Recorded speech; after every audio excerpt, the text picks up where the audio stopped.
Continuing with our mutually exclusive and overlapping events examples, when you have a table like this, you have to find the total. So add up your columns, add up your rows, and then get yourself a grand total of how many people you are surveying. So question 7 says, find the probability of picking a female or a person from Florida out of the committee.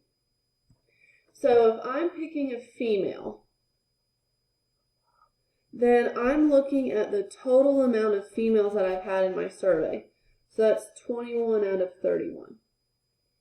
Again, we see this word or, so that tells us to add. Okay. So as we're adding a person from Florida. So I have 12 people from Florida. So 12 out of 31. But when we add, we have to triple double check. Is it possible? Is it possible to be a female and from Florida? Yes. This is the overlap that we have to subtract out. I'm going to subtract 8 out of 31. So when I combine those things, I'm going to get, that's 33 minus 8, which is 25 out of 31, and that can't be simplified. 31 is prime.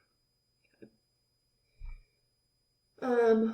We're back to this chart again. I will upload a hard copy so you can just refer to it.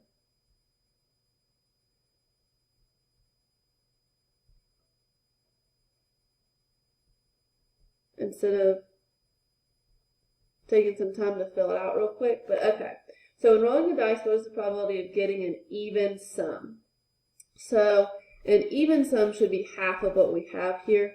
So that's 1, 2, 3, 4, 5, 6, 7, 8, 9, 10, 12, 13, 14, 15, 16, 17, 18. Yep, 18 is half of 36, right? Right, we see that word or again. So we see this word or, we get to add. Okay. So, or a number greater than 10. So looking at numbers greater than 10, there are 1, 2, 3 numbers greater than 10. Well, out of those, and using the colors you can see here, there's one number that is both even and bigger than 10. Okay. We have to subtract that overlap out. So 21 minus 1 is equal to 20 out of 36. We'll divide it by 4, and that is our simplified probability. For every 9 numbers, 5 of them could be an even sum or a number greater than 10. All right, let's look at the examples down here. So find the probability of the complement A union B. Remember that bar means the complement of. So if I'm not in this union, I'm all the way out of it. So that's 475 out of the total. You'd add up all these things once and get 1200, and that simplifies to 19 over 48. Find the probability of the complement of A, and they kind of already shaded it for you here. We can't be inside of A, so we'll add up 33 and 395 to get 428, all over a total of 454 if we add all these up, and that does simplify. Let's continue to look at some classwork examples. I want to provide you with as much explanation as possible. So I'm going to go through and just do a few of these classwork problems. Okay. Specifically, let's look. I'm going to do as many of the evens as I can, or that time allows. So the first section here, we're deciding if it's mutually exclusive or or overlapping. So mutually exclusive means they can't happen together. So looking at number 2, the experiment is in year in high school. So the first event is the person is a senior. The second event is the person is a junior. Can you be a senior and a junior at the same time? No, those are mutually exclusive. What about the experiment is selecting a chocolate bar? The event that the chocolate bar has nuts or the bar has caramel. That's overlapping. Snickers have both.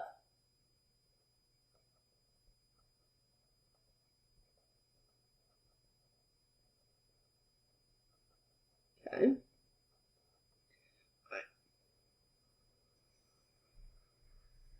This chart's nice and filled out for us. Number 6, you get doubles or a sum of 4. So doubles is if I add 2 and 2, I get 4. I add 3 and 3, and I get 6. 1 and 1. 4 and 4. So doubles meaning I roll 2 of the same number. And what could that sum be? So we have 1, 2, 3, 4, 5, 6 out of 36. We see this word or, so it tells us to add. And then a sum of 4. Well, a sum of 4, we have 1, 2, 3. And again, using those colors, we can see there's an overlap. There's an overlap right in here. There's 1. That's a double and a 4. We have to subtract that overlap. You always have to ask, can both of these things occur at the same time? So this is 9 minus 1, which is 8. That can be simplified by 4.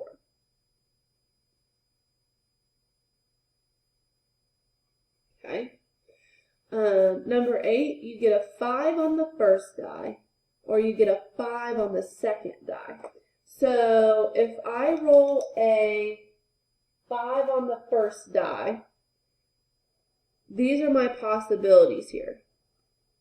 Okay? There are 1, 2, 3, 4, 5, 6 options that I could get. So that's 6 out of 36. If I roll that die a second time, and when I roll the die this time, and I roll the second die, I still have 6 options to get.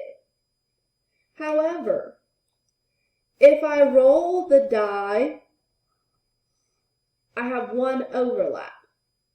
If I get a 5 twice, I have to subtract that overlap.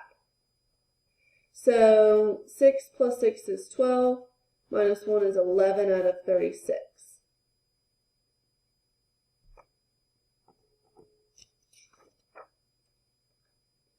All right, let's continue. Some more Venn diagram practice with mutually exclusive events. So number 10, we're just looking for the probability of B. So the probability of B is this whole circle. This whole circle fits inside of B. So you would say 59 plus 12, that's 71. And we have 19 plus 12 plus 59 plus 10 for our total out of 100. And that can't be simplified. Okay. A union B, and number 12 there, a union B, remember, is everything inside of these two circles, or what we drew as our Venn diagram here. So that should be, if I take the 10 that doesn't fit, 90 out of 100, and we can simplify that to 9 over 10. What about practicing creating a Venn diagram again? So when you arrive home today, you find 27 cupcakes in a large circular plate. There are 13 that have icing with sprinkles. 13 that have icing, 11 have sprinkles, 4 have both. So the overlap is 4.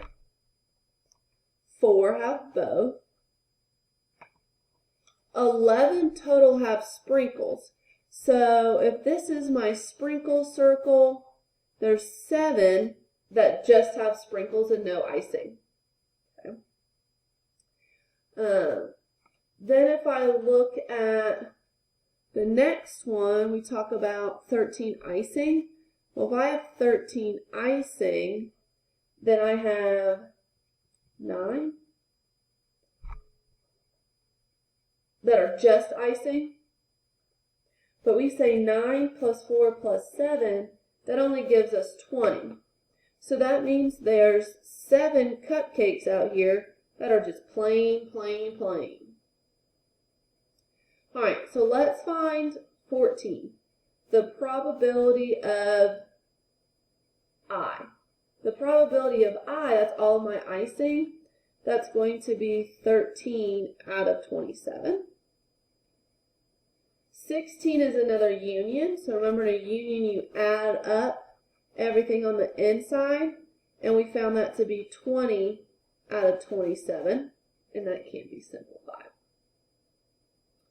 All right, last few examples. I'm going to go through all of these, I think.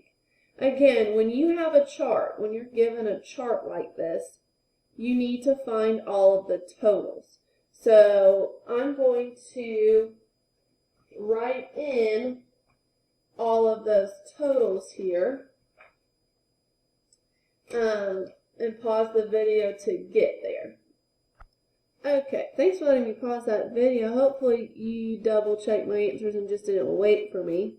But anytime you're given a frequency table like this, always find your totals first. So let's find the probability of chocolate.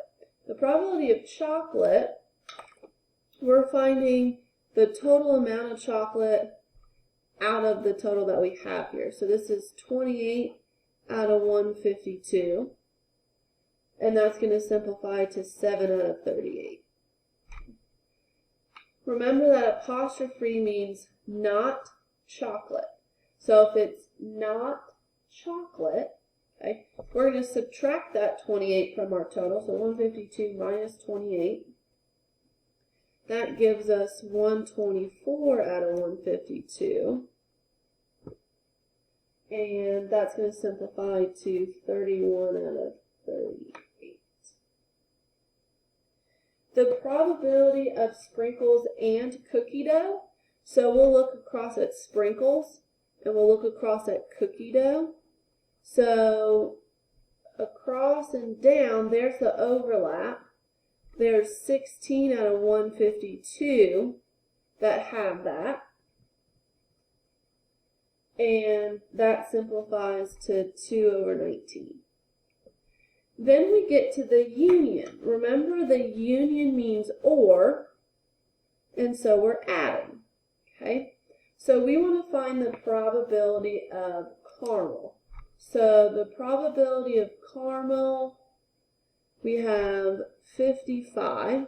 This is going to be 55 over 152. We're going to add it to the probability of vanilla.